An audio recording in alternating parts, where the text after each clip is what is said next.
Clinton Global Initiative is organized also with making partnership for taking different action, commitment to action, finding partners, as you have told. Also, how do partnerships help corporations in their philanthropic work?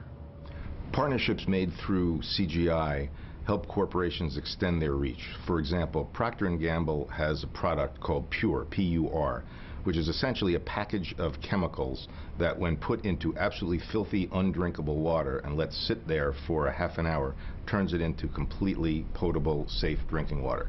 And we combined Procter & Gamble with 27 NGOs in Asia and Africa who are on the ground doing other work there, and through their efforts they distribute this package of PUR to children in Africa and Asia. And now, as a result of this commitment of Procter's along with the partners' work, they are now distributing this to over 1 million children in Asia and Africa.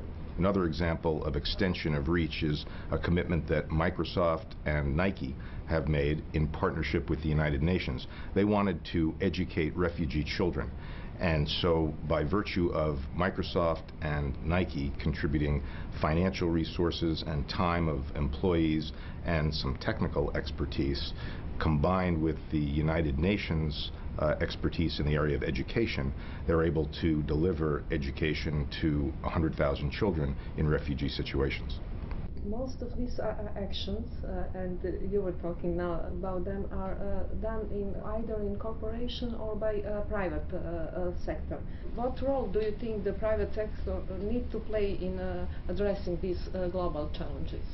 Well, the private sector has increasingly become involved in not just writing out checks to perform charitable acts, but to incorporate in their own business practices certain changes that will have positive social good.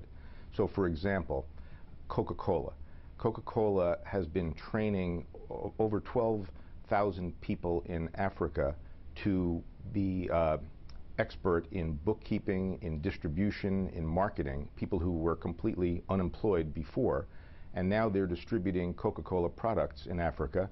They generated last year $500 million in profitable revenues, not social responsibly, not a socially responsible action only, but a double bottom line action. It affects the bottom line and it also has positive social good. Walmart is another example of the largest retailer in the world.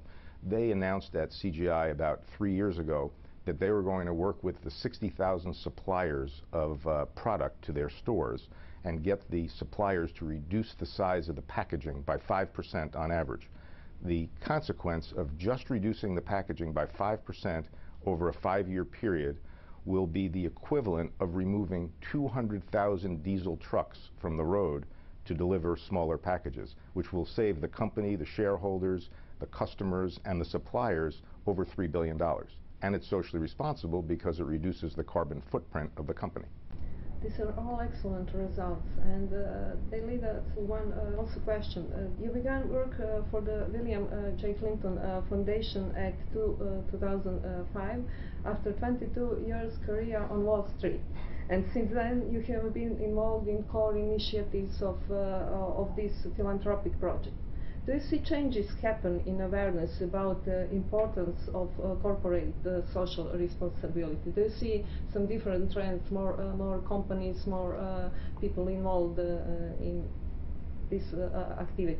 Yes, I think that what's happened is that companies have realized that people want to buy products and services from socially responsible companies, and they've also realized that people want to work for socially responsible companies.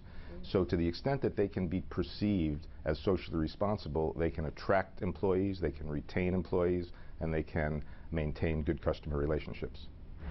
CGI is representing a new turn in philanthropy, in which the line between what we are talking until now, non-for-profit, politics and business tend to blur. What is, in your opinion, future for this concept? Is it going to develop more and make a larger impact as it is already doing, as you are telling? I think so. I think President Clinton and all of us are very pleased with the way it's grown over the past 5 years.